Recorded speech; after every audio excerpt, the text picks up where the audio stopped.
할렐루야. 반갑습니다. 오늘도 하나님께서 허락하신 은혜 안에서 또 하나님께서 기뻐하시는 예배의 자리로 나오신 우리 사랑하는 성도님들 주님의 이름으로 환영하고 축복하고요. 모두가 하나님의 풍성한 은혜를 받아 누릴 수 있는 복된 시간이 되기를 소원합니다. 오늘 우리는요, 창세기 20장 1절부터 7절까지의 말씀을 우리가 함께 읽었습니다. 본문의 말씀을 가지고 거듭되는 실패에도 불구하고 라는 제목으로 같이 말씀을 우리가 함께 나누면서 하나님 은혜를 나누고자 합니다. 사랑하는 여러분, 혹시 이불킥이라고 하는 말을 들어본 적이 있으신가요? 아마 우리 젊은 세대들은 굉장히 우리 익숙하게 쓰는 단어인데, 우리 어르신들은 이불킥이라고 하는 단어가 뭐지? 라고 생각을 할 수도 있습니다. 이 이불킥이라고 하는 단어는요, 내가 자려고 이제 누웠어요. 누워서 이불을 덮고 이제 자려고 하는데, 자신이 오늘이든지 아니면 며칠 전에라든지 이렇게 행했던 그 일들 가운데서 내가 굉장히 부끄럽거나 아니면 창피스러운 일이 갑자기 생각나는 거예요. 갑자기 생각나니까 너무 부끄러운 거죠. 그래서 뭐 이불을 덮어 쓸 수도 있지만, 너무 이게 부끄러운 나머지 내가 왜 이런 실수를 했지 하면서 덮고 있는 이불을 걷어 차는 거를 혼자서 그냥 누워서 혼자 이불을 걷어 차는 것을 우리는 이불킥이다라고 이렇게 이야기를 합니다.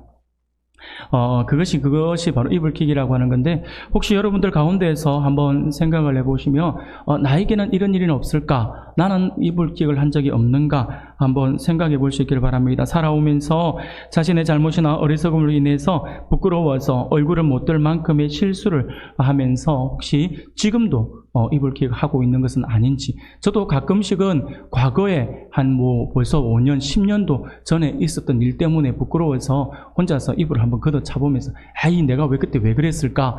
그 시대로 다시 돌아간다면 난 그러지 않았을 건데 라고 하는 후회를 해보기도 합니다. 사랑하는 여러분, 그렇게 아마 우리도 그런 기억들은 다 있을 겁니다. 아니면 오늘 한번 생각해 볼 수 있길 바랍니다. 자신에게 큰 실망한 적은 없는지요?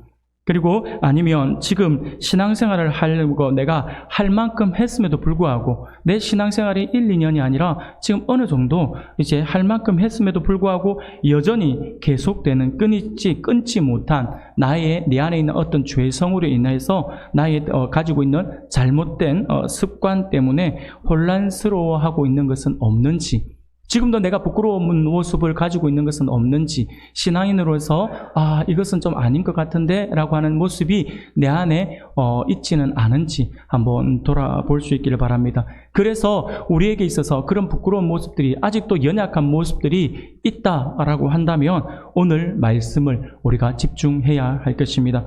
오늘 본문의 말씀은요, 어떻게 보면 그런 우리를 향한 하나님의 말씀이라고도 할 수가 있습니다. 오늘 본문에는요, 아브라함이 여러 실패 가운데에서 아주 기억할 만한 실패를 기록하고 있는 것이 오늘 우리가 읽은 본문의 말씀입니다. 소돔과 고모라 사건 이후 아브라함은 남방 네게브 땅으로 옮겨갔다라고 하죠. 그래서 그곳에 그랄이라고 하는 지역이 있었는데 그랄로 이주해서 살았다라고 성경은 말씀을 합니다. 아브라함이 이렇게 자신이 살던 마므레 상수리 숲을 떠나서 새로운 장소인 이 네겝 땅으로 옮겨가서 그랄에 거주했다라고 하는 것은요, 아브라함이 유목민이었기 때문이라고 할 수가 있습니다.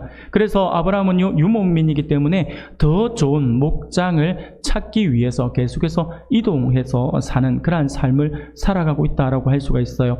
즉 네게브는 헤브론 남쪽 지방의 광활한 방목지대를 일컫는 그러한 곳입니다. 더 좋은 목장을 찾기 위해서 그렇게 이동을 했던 아브라함의 입장에서는요, 본인이 예전에 가나안 땅에 막 들어왔을 때에 가나안 땅에 큰 기근이 있었잖아요. 큰 기근이 있을 때에 아브라함이 하나님이 약속해서 간 땅이지만 그럼에도 불구하고 그곳에서 기도하지도 않은 상태에서 그 땅에 큰 기근이 있으니까 아브라함이 애굽으로 내려가잖아요. 애굽으로 피신합니다. 근데 애굽으로 피신하는 과정에서 이 네겝 땅을 지나가요. 네겝 땅 땅에 잠시 지나가면서 이제 애굽 땅으로 지나갔던 것이죠. 그래서 아브라함 기억에 네겝 땅이라고 하는 것이 어떤 곳인지를 잘 알고 있었다라고 하는 것이죠. 그래서 아브라함이 그 기억을 떠올려서 지금 이 애굽으로 내려가는 길목에 있는 이 네겝 땅으로 갔다라고 하는 거예요. 그래서 그 그랄이라고 하는 지역에 가서 그곳에 옮겨서 그곳에서 살게 되었다라고 하는 것이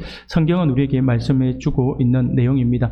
당시에 그랄이라고 하는 지방은요, 블레셋 사람들이 살고 있었던 땅입니다. 그런데 이렇게 이주한 아브라함은 그곳 그랄에 거주하면서 아주 돌이킬 수 없는 대형 사고를 치고 말죠. 곧 그랄 사람들이 하나님을 믿지 않는 족속이었기 때문에 혹시 자기 아내 사라의 그 아름다움 때문에 그 사라를 빼앗아 가기 위해서 자신을 죽이려고 하지 않을까라고 하는 그러한 염려를 했다라고 하는 것이죠. 그래서 자기 아내를 누이라고 거짓말을 하게 된 것입니다. 그로 인해서 그랄의 왕이었던 이 아비멜렉이 이 사라를 자신의 첩으로 삼으려고 사라를 데려가 버리는 그러한 사건이 벌어지고 말았다라고 하는 것이죠. 돌이킬 수 없는 거예요. 아브라함 입장에서는 이거 내가 거짓말했습니다 라고 말을 할 수 없는 그러한 상황이 되어버렸다라고 하는 것이죠. 결국 우리 하나님께서 개입하실 수밖에 없는 상황으로까지 이 아브라함이 벌려놓은 거죠. 대형 사고를 쳤다라고 하는 거예요. 그래서 하나님이 개입하심으로 인해서 사라를 빼앗으려고 했던 이 아비멜렉이 죽을 위기에 처했다가 다시 사라를 돌려보내주게 되죠. 하지만 그로 인해서 아브라함은 이방인이었던 이 아비멜렉으로부터 심한 책망과 질타를 듣게 되었다라고 하는 것이죠. 하나님을 믿지 않는 사람이 하나님을 믿는 사람에게 가서 하나님을 믿는다고 말하면서 하나님을 믿는 사람이 어떻게 이렇게 사느냐, 이렇게 거짓말을 하느냐라고 아주 부끄러운 소리를 목회자나 아니면 교회의 어떤 지도자나에게 책망을 듣는 것이 아니라 믿지 않는 사람들이 믿는 우리들에게 네가 하나님을 믿는다라고 하면서 어떻게 이를 따위로 사느냐라고 하는 그런 책망을 들었다라고 하는 것은 굉장히 부끄러운 일이라고 할 수가 있습니다.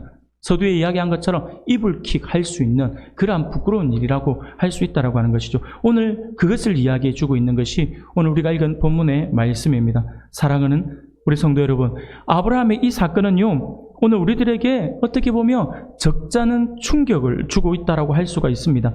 왜냐하면요, 사람이라면 누구나 실패를 할 수가 있잖아요. 우리가 다 연약하기 때문에 완벽한 사람은 없어요. 그래서 누구나 우리는 실패를 하기 마련이지만 아브라함의 실패가 우리에게 더욱더 충격적으로 다가오고 놀랍게 다가오는 이유가 있어요. 그것은 뭐냐면 바로 우리가 잘 알고 있다시피 아브라함이 지금 이 일을 저지른, 이 거짓말을 했던 이 일, 똑같은 이 사건이 처음 있은 일은 아니었다라고 하는 것이죠. 이미 창세기 12장에서 보면 아브라함은 가나안 땅의 가뭄 때에 애굽으로 내려갔을 때도 똑같은 거짓말을 했어요. 그리고 그 결과 애굽 왕 바로 앞에서도 심한 책망을 받게 되었죠. 자기 아내를 빼앗길 뻔한 그러한 일이 벌어짐으로 애굽 바로에게 책망을 받았다라고 하는 것이죠. 그래도 우리가 생각을 해보면요, 창세기 12장에 기록되어 있는 애굽에서의 이 사건은요, 우리가 가만 생각해 보면 아브라함이 하나님께 부름을 받아서 이제 막 시작을 한 거잖아요. 이제 막 하나님 앞에 부름을 받아서, 그래서 어떻게 보면 신앙적인 어떤 모습들이 성숙하지 못했다라고 할 수가 있는 그러한 상황이었다라고 하는 것이죠. 그런 상황 속에서 낯선 땅으로 온 지 얼마 되지 않았기 때문에 아직은 신앙이 미성숙한 그러한 상태였죠. 그렇기 때문에 그 아브라함이 그때에 했던 그 잘못은 우리가 어떻게 보면 아직 신앙이 미성숙하니까 그럴 수도 있지라고 하는, 그렇게 이해해 줄 수 있는 그러한 사건이었다라고 할 수가 있어요. 그러나 오늘 본문의 사건은 말이 좀 다르죠. 오늘 본문의 사건은요, 전혀 이게 말이 조금 다릅니다. 아브라함이 하나님을 만나서 부름을 받은 지 지금 오늘 본문은요, 이미 25년이라고 하는 시간이 흐른 뒤였어요. 그 신앙생활을 이제 막 시작했을 때의 실수를, 신앙생활을 25년이나 하고 그 사이에 얼마나 많은 은혜를 누렸습니까? 그렇게 하고 난 뒤 지금 이때에 지금 이 사고를 친 것이기 때문에 이것은 보통 일이라고 생각할 수가 없어요. 그동안요, 아브라함은요, 이 25년이라고 하는 시간 동안 하나님과 언약식까지도 했잖아요. 하나님께서 직접 임재하셔서 횃불 언약까지 맺어 주셨잖아요. 깊은 교제도 나누었어요. 무엇보다 우리가 오늘 20장에 있지만 앞에 19장에서 보면요, 하나님의 공의를 강조하면서 소돔의 구원을 위해서 기도했던 중보 기도의 사람으로서 아브라함이 등장합니다. 그렇게 하나님 앞에 중보 기도함으로써 하나님께 인정을 받는 것이죠. 하나님께 인정을 받아서 하나님께서 그를 기억해서 그를 통하여서 하나님께서 롯의 가족을 이제 구해주잖아요. 근데 단순하게 롯의 가족을 긍휼히 여겼다가 아니라 성경을 보면 하나님께서 아브라함을 기억하셨기 때문에, 쉽게 말하면 아브라함 때문에 롯의 가족들을 구원해 주셨다라고 성경은 말씀을 하거든요. 그만큼 하나님께서 아브라함을 인정해 주셨다라고 하는 거예요. 아브라함의 신앙이 그만큼 성숙해져 있었다라고 하는 것을 우리가 잘 알고 있다라고 하는 것이죠. 하나님과 굉장히 친밀한 관계를 유지하고 있었던 그러한 때였다라고 하는 것이죠. 그런데 오늘 그 일 이후에 아브라함은 오늘 본문에서 또 이렇게 마치 하나님과 그렇게 깊은 교제를 나누고 있는 아브라함이 마치 하나님 없는 사람처럼 행동을 하고 있다라고 하는 것이죠. 그렇게 행동을 함으로 실패의 길로 나아가고 있다라고 하는 것입니다. 그러니 어떻게 이 일이 보통 일이라고 할 수가 있겠습니까? 사랑하는 여러분, 초신자도 아니에요. 믿고 부름을 받은 지 25년이나 되어서 신앙도 잘할 만큼 자랐고 신앙의 체험도 그 누구보다 얼마나 많이 했습니까? 숱하게 많이 경험을 했던 사람이 바로 아브라함이었거든요. 오늘 우리의 모습들로 봐도 한번 비추어 봅시다. 오늘 볼 때 신앙생활을 막 시작한 것이 아니라 신앙생활을 하면서 10년, 20년이 지나면서 하나님께서 나에게 베풀어 주신 그 세세한 은혜들을 다 누렸던, 그래서 어느 정도 위치에 있는 성도라고 할 수 있습니다. 오늘 우리 교회로 친다면 아마 교회에 25년 동안 이런 은혜를 누리면서 봉사를 하고 섬겼으면 교회 안에 아주 중요한 요직에서 하나님을 섬기는 사람이라고 할 수 있어요. 중직자의 위치에 있는 사람이었다라고도 할 수가 있겠죠. 이제 나름대로의 신앙의 경지에 이르러서 주위 사람들에게 이제 그 신앙이 무엇인지, 예수 믿는 사람들이 어떻게 사는지를 보여주어야 하는 그때에 또다시 이런 어처구니 없는 실패를 하고 있는 것이 지금 아브라함의 모습이라고 하는 것이죠. 그러니 이 일은 단순히 그냥 지나칠 수 있는 간단한 실패라고 할 수는 없다라고 하는 것이죠. 사랑하는 성도 여러분, 그런데 성경을 보면 아브라함의 기사가 많이 기록되어 있기는 하지만 오늘 본문을 보면서 한 가지 의문을 가질 수가 있는 것이 있거든요. 그게 뭐냐면 아브라함의 기사는 많아요. 그런데 모든 아브라함의 삶을 일거수일투족 다 기록해 둔 것은 아니에요. 아브라함의 삶 속에서도요, 아주 굵직한 어떤 사건들, 그것만 쏙쏙 뽑아서 성경에 기록해 놓고 있거든요. 그렇다면 하나님께서는 왜 이렇게 비슷해 보이고 너무나도 똑같아 보이는 아브라함의 실수를 두 번에 걸쳐서 기록하게 하셨을까라고 하는 것이죠. 저도 어릴 때에 성경을 보면서, 오늘 본문을 보면서 이거 예전에 있었던 일을 다시 끄집어내서 다시 기록한 거 아닌가? 라고 할 정도로 너무나도 똑같다라고 하는 거예요. 너무나도 유사한 사건이다라고 하는 것이죠. 그러면 하나님께서 아브라함이 숱하게 많은 경험들을 했고 하나님께서 아브라함에 그렇게 많은 은혜 베풀어 주셨음에도 불구하고 왜 하나님께서 오늘 이 본문에서 이렇게 너무나도 비슷해 보이고 똑같아 보이는 이 아브라함의 실수를 다시 기록하게 하셨냐라고 하는 것이죠. 그 이유가 무엇일까요? 그 이유는요, 바로 다른 곳에 있는 것이 아니라 오늘 우리들을 향해서 하나님께서 주시는 메시지이기 때문에 그렇습니다. 이것은요, 아브라함의 실패일 뿐만 아니라 오늘 우리의 모습과 우리가 한번 적용을 해보면요, 오늘 우리들이 끊임없이 보이고 있는 우리들의 실패의 모습이다라고 하는 것이죠. 오늘 우리들도 그래요. 우리는 너무나도 쉽게 아브라함의 모습을 보면서 아니 어떻게 똑같은 죄를 또 이렇게 저지르지? 말도 안 된다라고 하잖아요. 그렇게 우리는 비난을 하잖아요. 근데 가만히 눈을 감고 한번 묵상해 보십시오. 나는 안 그러는지, 했던 거짓말 또 하고요, 했던 짓 또 하고요, 내가 다시는 안 해야지 하면서도 또 하고 있다니까요. 그게 우리의 모습이에요. 그것을 하나님께서 지금 우리에게 가르쳐 주고자 말씀을 주고 있다라고 하는 것이죠. 사랑하는 우리 성도 여러분, 신앙생활이라고 하는 것이 무엇일까요? 신앙생활은요, 한마디로 한번 정리해 본다면 날마다 그리스도와 함께 교제함으로써 성숙해 나가는 과정이다라고 할 수가 있을 것입니다. 우리가 진정으로 구원받고 진정으로 하나님을 섬긴다라고 한다면 우리의 인격은 자라나고 우리의 신앙은 성숙하게 되어 있어요. 이것은요, 진리와도 같아요. 그런데 내가 제자리 걸음을 하고 있다? 왜 내 신앙은 자라지 않지? 라고 한다면 뭔가 잘못되었다라고 하는 거예요. 하나님의 사람은요, 하나님의 백성들은요, 반드시 하나님을 제대로 믿는 사람들은요, 신앙이 성숙하게 되어 있습니다. 마치 정상적인 아이가 시간이 흐르면서 성장하는 것처럼 거듭난 사람은요, 그 영혼과 인격이 자라나게 되어 있어요. 성숙과 성장이 없다라고 한다면 죄송하지만 그는 가짜 믿음을 가지고 있는 거예요.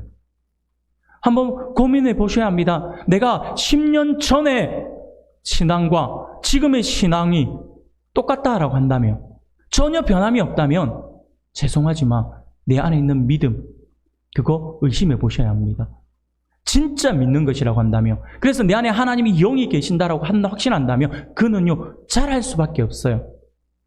그럼에도 불구하고 잘하지 않는다라고 한다면 나의 믿음에 문제가 있고요, 아니면 나의 믿음이 병이 들었다라고 할 수 있겠죠. 잘하지 않는 병. 근데 많은 성도들을 보면요, 이 신앙이 마치 아이가 몸이 자라고 막 인격이 막 성숙해야 되는데, 근데 많은 사람들은요, 이 신앙은 전혀 자라지 않는데 입만 자라는 사람들이 참 많아요. 그래가지고 막, 그쵸, 10년 전에 한 20년 전에 처음 교회 왔을 때는 나는 아무것도 몰라요 하면서 옆에 있는 사람 눈치만 보고 어떻게 하는 건가, 기도할 때는 손을 모으고 머리 숙이더라 하면서 다 이렇게 하고 막 잘하죠. 근데 지금 어떻게 합니까? 아마 기도 시간에 딴 것도 많이 해요. 기도 시간 뭐 딴 거 하는 행동인지, 집에 갈 사람 빨리 가잖아요. 조용히 나간다고, 기도하는 시간에 나가고 그러잖아요. 예전에는 전혀 상상도 못했던 일들을 지금 우리는 하고 있잖아요. 그게 오늘 우리의 모습인 것 같아요. 여하튼 사랑하는 성도 여러분, 어떻게 보면요, 우리 그리스도인들에게 있어서 성장과 성숙은 우리 신앙생활의 필수 요소라고 할 수 있어요. 그런데 우리가 여기서 한 가지 오해를 하지 말아야 합니다. 무엇이냐면요, 그것은 우리가 아무리 성장한다고 해도 이 땅에 있는 동안에는 결코 완전해질 수가 없다라고 하는 것이죠. 우리가 성장하고 성숙해야 된다고 해서 신앙생활을 한 50년 하고 한 60년 했으면 성자가 되어 있을 것이라고 하는 착각은 버려야 한다라고 하는 것이죠. 우리는 이 땅에서 완벽할 수는 없어요. 신앙이 성숙해야 되는 것은 사실이고 성숙해지는 것은 맞아요. 그럼에도 불구하고 여전히 우리 안에는 죄성이 남아있고, 그리고 이게 죄성이 난무한 이 세상을 살아가고 있기 때문에 우리는 완벽한 그러한 인간이 될 수가 없다라고 하는 것이죠. 오늘 본문은 이 점을 우리에게 분명히 보여주고 있는 그러한 모습이라고 할 수가 있습니다. 여러분, 아브라함이 누구예요? 아브라함은요, 자신의 몸이 늙어 생물학적으로 후손을 볼 가능성이 전혀 없음에도 불구하고 하나님이 밤하늘의 별과 같이 수많은 후손들을 주실 것이다 라고 말씀을 하셨을 때, 아브라함은요, 자신의 조건, 자신의 여건, 이런 것들을 생각하시고 오직 하나님의 말씀이니까 아멘이라고 외칠 수 있었던 사람이었죠. 순전히 하나님의 그 말씀을 믿었던 믿음의 사람이었다라고 하는 것입니다. 롯과 재산으로 인해서 분란이 생겼을 때에도 자식과 같은 그 조카 롯에게 먼저 양보를 했던 양보의 사람이 아브라함이었어요. 거기다가 그렇게 지금까지 보호하고 지켜주었던 그 은혜도 외면한 채 섭섭하게 자신을 떠나가 버린 롯이 전쟁에 휘말려서 포로로 잡혀가자 목숨을 걸고 그를 구했던 진정한 용기가 무엇인지를 보여주었던 용서의 사람이 바로 이 아브라함이었습니다. 그뿐입니까? 소돔을 멸하시려는 하나님의 뜻을 알고 6번이나 간청하여서 중보 기도했던 기도의 사람이었고요. 그리고 자비의 사람이었다라고 하는 것이죠. 이런 모습만 우리가 살펴보면요, 아브라함은요, 정말 성숙한 신앙인이잖아요. 정말 대단한 것 같아요. 이 땅에 누가 이 아브라함과 같은 그런 인격을 소유한 자가 있겠습니까? 없어요. 아브라함은요, 생각하면 생각할수록 대단한 사람이었어요. 그러나 성경은 이렇게 훌륭한 신앙의 소유자인 아브라함이 그 성공 직후에 실패했다라고 말씀을 하고 있다라고 하는 것이죠. 그것도 약 25년 전에 실패를 되풀이했다라고 성경은 말씀을 합니다. 이것이 오늘 본문이 우리에게 주고 있는 아주 중요한 메시지입니다.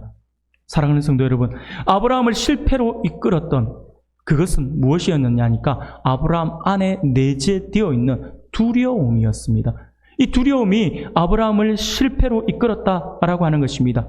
25년 전에도 두려움 때문에 실패를 했고요. 25년 후에도 역시 내 안에 버리지 못한 두려움이 나를 실패의 길로 가게 만들었다라고 하는 것이죠. 우리가 언뜻 보면 아브라함은 굉장히 정의롭고 용감한 사람처럼 보입니다. 가나안 북부 연합군들이 남부 연합군과의 전쟁에서 승리하고 수많은 전리품을 취하고 또 소돔에 있던 롯까지 포로로 잡아갔다라고 하는 이 소식을 들었을 때에 아브라함은요 뒤도 돌아보지 않아요. 그쪽에 군사의 숫자가 많고 적음을 따지지 않았어요. 전혀 전략을 세우지도 않았어요. 그냥 그 소리를 듣자마자 자기 집에 데리고 있었던 자기의 어떤 종과 같이 데리고 있었던 318명의 그러한 사람들을 데리고 쫓아가서 결국 싸워서 이겼다라고 하는, 그리고 그 모든 것을 다시 찾아올 정도로 아브라함은요 용기 있는 그러한 사람이었어요. 그런데 그렇게 용기 있는 아브라함의 마음속 깊숙한 곳에 늘 있었고 도사리고 있었던 것이 무엇이었냐니까 두려움이었다라고 하는 거예요. 그러면 여기서 말하는 이 두려움은 어떤 두려움이었을까요? 이 두려움은요 다름이 아니라 바로 그것이었죠. 늘 누군가가 자신의 아내를 빼앗기 위해 자기를 죽일 수도 있다라고 하는 막연한 두려움이었다라고 하는 것이죠. 되어지지도 않는, 다가오지도 않은 그것을 지금 지레짐작으로 지금 이렇게 두려움 속에 빠져 있었다라고 하는 것이죠. 이것이 우리가 보면요 내재되어 있는 우리 안에 있는 연약함의 증거이라고 할 수가 있습니다. 이것은 어떻게 보면 아브라함의 입장에서 보면 어떻게 보면 아브라함에게 있는 아킬레스건이라고도 할 수가 있을 것 같습니다. 아무도 모르는 두려움이었지만 본인에게는 평생을 따라다니는 멍에 같은 것이었죠. 오늘 우리들에게도 분명히 그런 부분들은 있다라고 하는 것입니다. 사랑하는 여러분, 이러한 약점은요 아브라함만 가지고 있었던 것이 아니에요. 한번 돌아보십시오.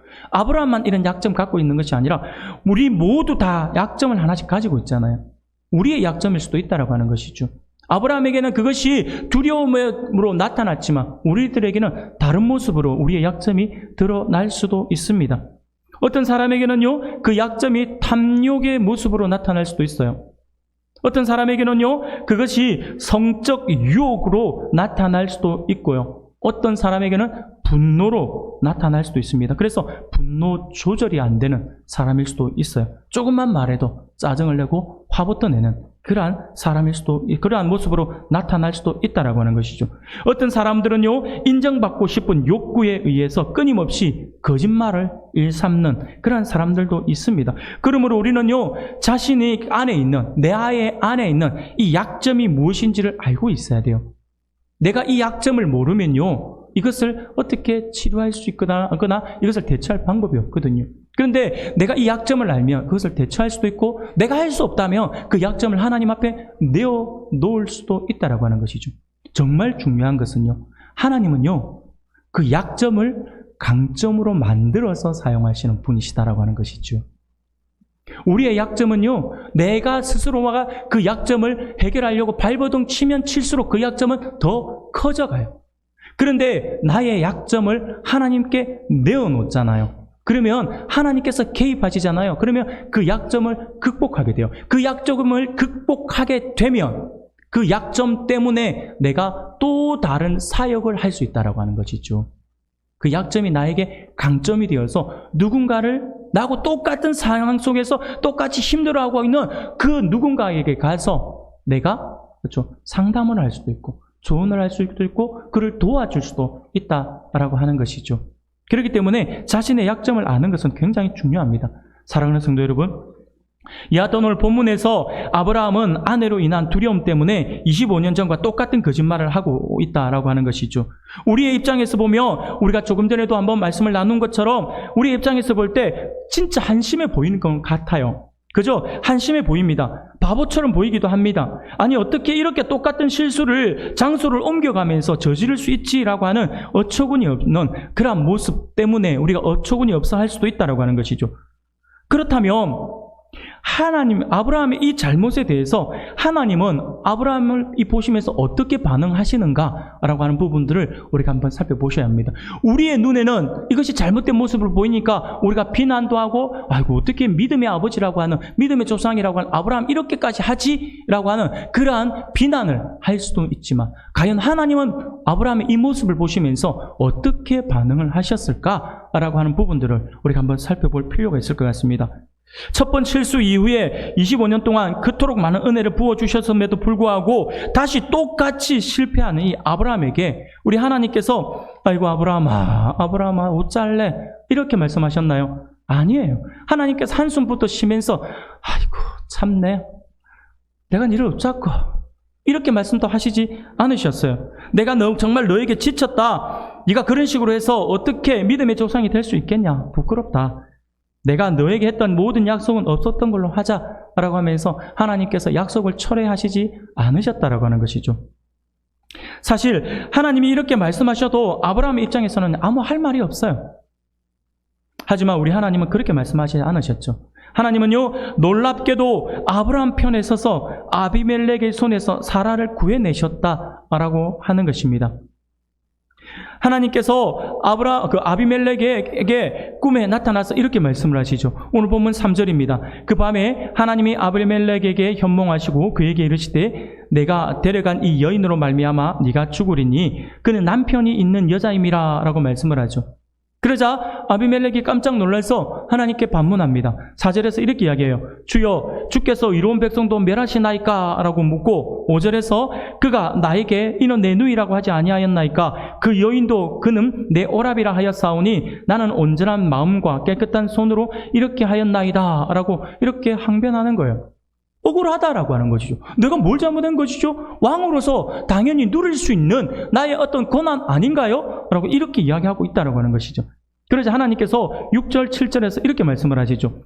하나님이 꿈에 또 그에게 이르시되 네가 온전한 마음으로 이렇게 한 줄을 나도 알았으므로 너를 막아 내게 범죄하지 아니하게 하였나니 여인에게 가까이 하지 못하게 함이 이 때문이라 이제 그 사람의 아내를 돌려보내라. 그는 선지자라. 그가 너를 위하여 기도하리니 네가 살려니와 네가 돌려보내지 아니하며 너와 내게 속한 자가 다 반드시 죽을 줄 알지니라 라고 말씀을 하셨다라고 하는 것이죠. 사랑하는 여러분, 하나님께서 이 말씀만 보면요 우리 하나님께서 얼마나 철저하게 아브라함 편인지를 볼 수 있습니다. 하나님은요 아브라함의 죄에 대해서, 아브라함의 실수에 대해서 지금 한마디도 언급 안 하세요. 한마디도 언급 안 하시고 그냥 무조건 아브라함 편을 드는 거예요. 이유가 뭘까요? 내 자식이라고 하는 거예요. 내 아들이라고 하는 거예요. 여러분 한번 생각해 보세요. 여러분들이 집에서 자녀를 키울 때 아이가 분명히 잘못을 했어요. 아이가 잘못을 했는데 그런데 엄마 아빠의 눈엔요 아이가 아무리 큰 잘못을 해도요 그 잘못 때문에 부모가 화가 나지만 그럼에도 불구하고 우리 아이가 이렇게 심하게 비난을 받는다든지 우리 아이가 정말 많은 구박을 받는다든지 하면요 일단은 잘못은 잘못이지만 화부터 나요. 그러면서 아이를 먼저 보호하려고 하죠. 그래서 어쩌라고 하면서 엄마가 대신해서 막 싸워준다든지 그러므로 돌아와서 와가지고 다시 이제 몽둥이 들린 거죠. 한 번만 더 한다든지. 어쨌든 간에 지금은 내 아이부터 보호해야 되기 때문에 무조건 아이 편을 드는 엄마들 볼 수 있잖아요. 지금 우리 하나님의 모습을 보면서 그 모습을 보고 있는 것 같아요. 지금 아비멜렉 입장에서 너무 억울하십니다 라고 하는데 시끄러워 임마. 그래도 이건 내 아들이야. 그러니까 니 지금 더 이상 그래도 네가 지면 안 돼. 그러니까 아무 소리 하지 마. 지금 이렇게 하고 있는 것과 같다라고 하는 것이죠. 하나님께서 얼마나 철저하게 아브라함 편인지를 우리가 오늘 본문의 말씀을 볼 수 있습니다. 사실 아비멜렉 입장에서는요 우리가 3자의 입장에서 보면 억울해요.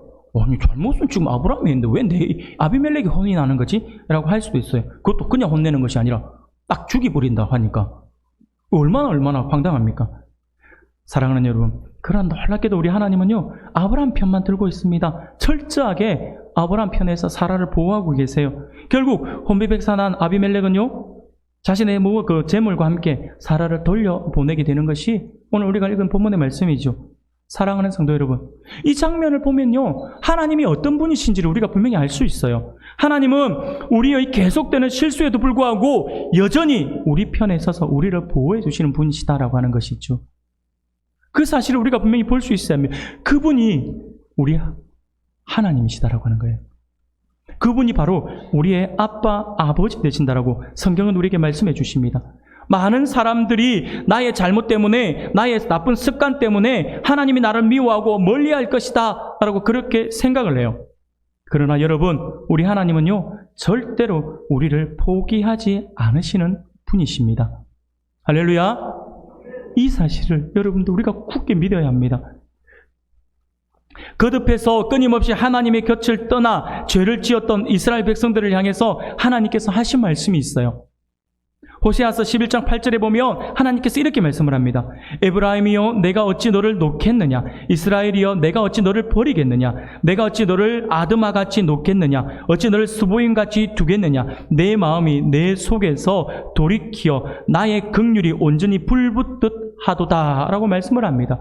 잘못을 했지만 이스라엘 백성들이 끊임없이 하나님 앞에 잘못하고 우상 숭배하면서 하나님을 떠나지만 하나님께서는 그럼에도 불구하고 내가 너를 버릴 수가 없다라고 하는 거예요. 너를 향한 나의 사랑이 불붙듯 하다라고 말씀을 하는 거예요. 하나님이 지금 우리의 모습을 보시면서 그러는 거예요. 끊임없이 돌이키기를 원하는데 끊임없이 죄를 반복해야 하고 끊임없이 하나님 앞에 회개하기를 원하고 돌아오기를 원하시는데 우리는 그 하나님의 음성을 듣지 못해서 끊임없이 죄악 속에서 계속해서 죄를 짓고 있는 거예요. 그 모습을 보시면서 하나님께서 우리에게 보시면서 안타까워하시면서 돌아오기만을 기다리고 계신다라고 하는 것이죠. 우리를 향한 하나님의 사랑이 불이 붙듯이 뜨겁게 타오르고 있다라고 하는 거예요. 그것을 성경은 우리에게 말씀해 주고 있습니다. 사랑하는 여러분, 그렇습니다. 부모가 자녀를 포기할 수 없듯이 하나님은 비록 우리가 거듭되는 실패에도 불구하고 결코 우리를 포기하지 않으시는 분이십니다. 이 사실을 우리가 분명히 기억해야 합니다. 그럼에도 불구하고 우리는 지레짐작으로 고쳐지지 않는 나의 습관 때문에 하나님께서 용서하지 않을 것이다라고 생각하면서 좌절하는 사람이 너무나도 많아요. 계속되는 실수로 말미암아 나는 이제 끝이라고 생각을 하고 하나님도 나를 더 이상 사랑하지 않을 거다라고 하는 어리석은 생각을 할 때가 많이 있다라고 하는 것이죠. 그러한 생각은 버리셔야 합니다. 버리셔도 됩니다. 하나님은요, 그러지 않아요. 하나님은요, 우리를 끝까지 사랑하시는 분이십니다. 사랑하는 성도 여러분, 그러므로 우리 하나님의 백성들은 하나님의 자녀로서 우리를 결코 포기하지 않으시는 하나님과의 바른 관계를 유지하기 위해서 몇 가지 갖추어야 될 자세가 필요합니다. 그래야 우리가 우리를 결코 포기하지 않으시는 하나님을 더욱 굳게 의지할 수가 있기 때문이죠. 우리가 하나님의 자녀로서 갖추어야 될 우리의 자세는 뭘까요? 그것은요, 먼저 어떠한 경우에도 낙심하지 않는 자세예요.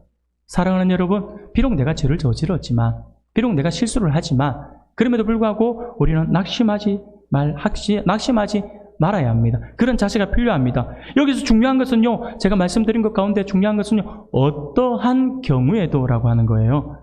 하나님의 택한 백성인 성도들은요, 나에게 아무리 큰 잘못이 있다 하더라도, 아무리 나쁜 습관이 있다 하더라도 주저앉지 말아야 합니다. 하나님은 우리를 위해서 이미 십자가 위에서 자신의 생명을 내어주셨기 때문이죠. 그러므로 우리는 이미 하나님의 자녀라고 하는 거예요. 내 자녀다라고 하는 것이죠. 그래서 하나님께서 끝까지 우리를 버리지 않으시고 보호하신다라고 하는 거예요. 하나님은 지금도 집 떠난 탕자를 기다리시는 우리의 아버지시다라고 하는 것이죠. 몇 번을 넘어져도 다시 일어나기만 하면, 그리고 아버지께로 발걸음을 옮기기만 하면 아버지는 두 팔을 벌리고 우리를 맞아 감싸 안아 주신다라고 하는 것입니다. 그것을 사도 요한은 요한일서 1장 9절에서 이렇게 말씀을 해요. 만일 우리가 우리 죄를 자백하면 그는 미쁘시고 의로우사 우리 죄를 사하시며 우리를 모든 불의에서 깨끗하게 하실 것이요 라고 말씀을 합니다. 우리는 그냥 하나님 앞에 나와서 자백하기만 된다라고 하는 것이죠. 돌이키기만 하면 된다라고 하는 것입니다. 사랑하는 성도 여러분, 우리가 신앙생활을 하면서 사탄의 속임수에 가장 많이 넘어가는 부분이 있어요. 내가 스스로가 가장 많이 넘어지는 부분이 있는데 그게 뭐냐면 바로 하나님이 나의 행위에 따라서 나를 사랑할 것이다라고 하는 잘못된 생각이에요. 그것은 사탄이 풀어넣어주는 생각입니다. 그러다 보니까 우리가 심지가 굳지 못하는 사람들은요, 조그만 실수를 하잖아요. 근데 그 실수가 제가 서두에 말씀을 드린 것처럼 이불킥할 정도의 그런 부끄러운 실수라고 한다면 그 사람은요, 이 부끄러움 때문에 사람들을 만나기도 힘들어하고요, 교회 나오기도 힘들어하는 거예요. 그러면서 계속해서 사탄이 막 옆에서 속삭이는 거죠.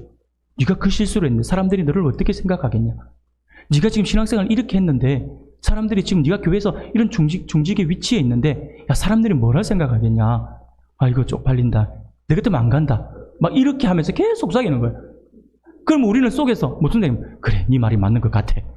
이제 내가 안 갈래. 그러면서 어떻게 합니까? 전화기를 꺼놓는 거죠.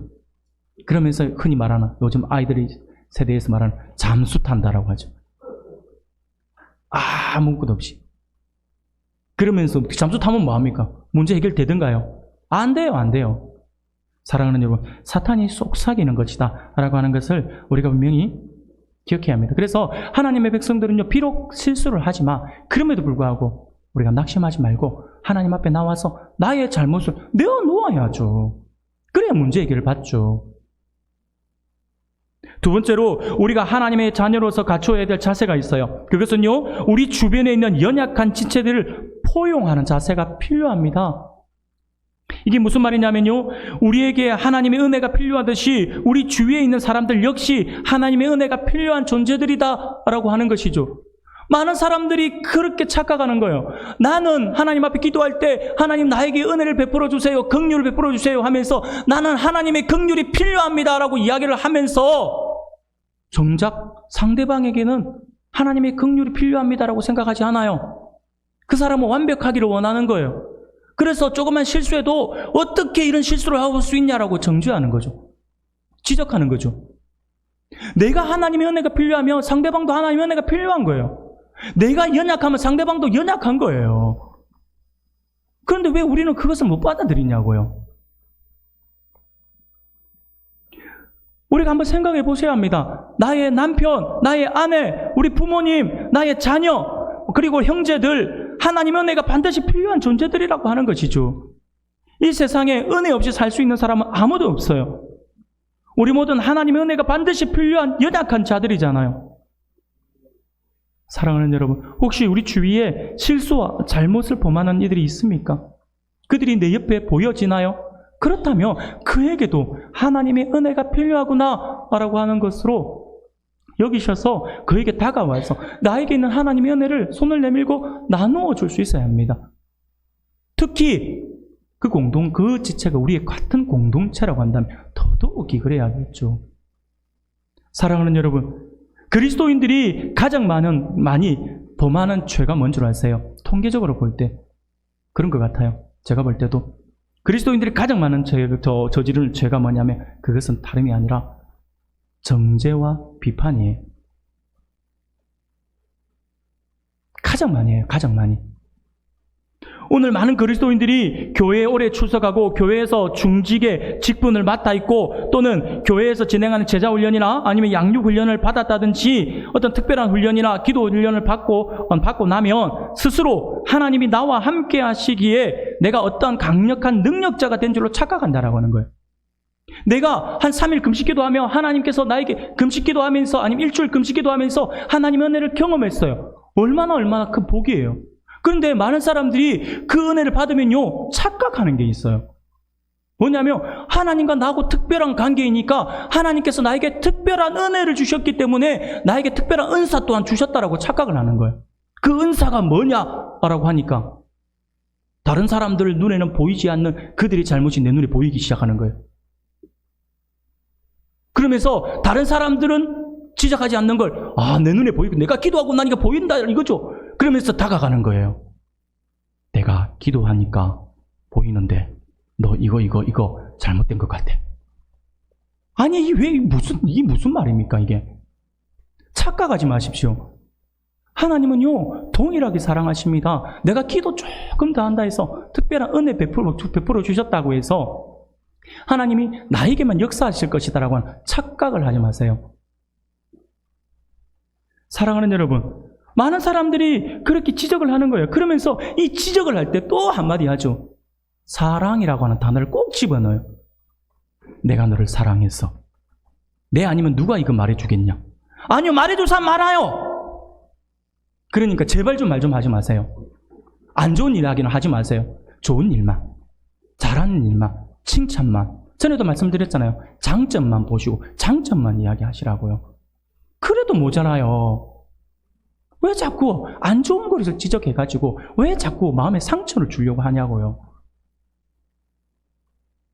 사랑하는 성도 여러분, 이거는요 잘못된 거예요. 하나님께서 지체의 잘못과 부족한 모습을 우리에게 보여주신 것은요, 그에게도 하나님의 은혜와 긍휼이 필요한 존재다라고 하는 것을 보여주신 거예요. 그래서 이것을 내 눈에 보여주셨다는 말은 내가 그것을 위해서 기도하라고 하는 뜻이에요.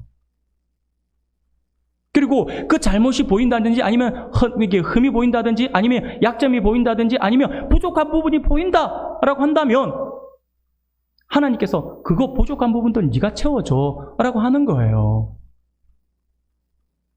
하나님께서 아담에게 하와를 붙여주신 것은요, 돕는 배필로 붙여주신 것이잖아요. 지적질하라고 붙여준 거 아니에요.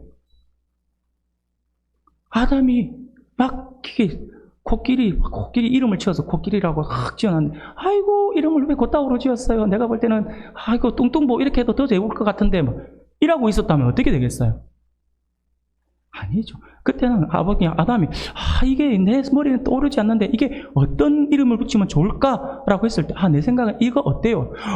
역시 하나님께서 붙여주신 나의 배필이구나. 사랑하는 여러분, 이게 제가 부부관계만 이야기한 게 아니에요. 우리 성도들 마찬가지예요. 같이 보면서 같이 신앙생활을 해야 되는데 우리가 얻는 약점이 보이면요, 그 약점을 내가 보완해 줘야죠. 부족하면 내가 채워주려고 하면 되는 거예요. 그리고 그것이 내 눈에 보인다라고 한다면 잘못됐다고 막 하는 것이 아니라 조용히 앉아서 기도해 주는 것이 가장 큰 힘입니다. 그러면요, 내 안에도 계신 성령께서 일깨워 주시는 거예요. 같은 마음을 품게 해주시는 것이죠. 그 사실을 우리가 기억해야 합니다. 사랑하는 여러분, 이런 포용하는 자세가 우리에게 분명히 필요합니다. 하나님의 백성으로서. 그리고 세 번째, 우리가 하나님의 자녀로 갖추어야 될 자세는 무엇이냐면요, 그것은 하나님께서 원하시는 거룩한 삶을 살아가고자 노력하는 자세가 있어야 합니다. 하나님이 거듭되는 실수에도 불구하고 아브라함을 구원하신 목적은요, 다름이 아니라 아브라함으로 하여금 거룩한 삶을 사는 거룩한 백성이 되게 하기 위함이다라고 하는 것이죠. 사랑하는 여러분, 왜 주님이 십자가에서 우리를 위해 죽으셨나요? 주님께서 왜 십자가를 지셨을까요? 성경은 이렇게 말씀합니다. 디도서 2장 14절에서 이렇게 말씀해요. 그가 우리를 대신하여 자신을 주심은 모든 불법에서 우리를 속량하시고 우리를 깨끗하게 하사 선한 일을 열심히 하는 자기 백성이 되게 하려 하심이라 라고 말씀을 합니다. 예전 성경에는 여기서 자기 백성을 친백성이라고 해석을 하고 있죠. 사랑하는 여러분, 그렇습니다. 하나님이 우리에게 계속해서 은혜를 베풀어 주시는 이유는요, 우리의 거듭된 잘못에도 불구하고 우리의 곁을 떠나지 않으시고 보호하시는 그 이유는 바로 우리를 거룩하고 깨끗한 하나님의 친백성, 곧 자기 백성으로 만들기 위함이다라고 하는 사실을 믿으시길 바랍니다. 그래서 우리는 할 수 있는 대로 거룩하게 살려고 몸부림쳐야 한다라고 하는 것이죠. 하나님께서 계속 말씀하시잖아요. 하나님의 백성인 우리들에게 내가 거룩하니 너희도 거룩하라라고요. 그래서 우리는 거룩한 자세를 취하기 위해서, 거룩한 모습을 취하기 위해서 끊임없이 노력하는 자세를 가져야 한다라고 하는 것이죠. 사랑하는 성도 여러분, 오늘 아침에 하나님께서 우리에게 주시는 말씀을 기억할 수 있기를 바랍니다. 하나님은 우리가 연약하여 계속해서 반복하여 실수를 하고 있음에도 불구하고 결코 우리를 버리거나 외면하시는 분이 아니십니다. 끝까지 우리를 붙드시고 이끌어 주시는 분이시다라고 하는 사실을 믿으시길 바랍니다.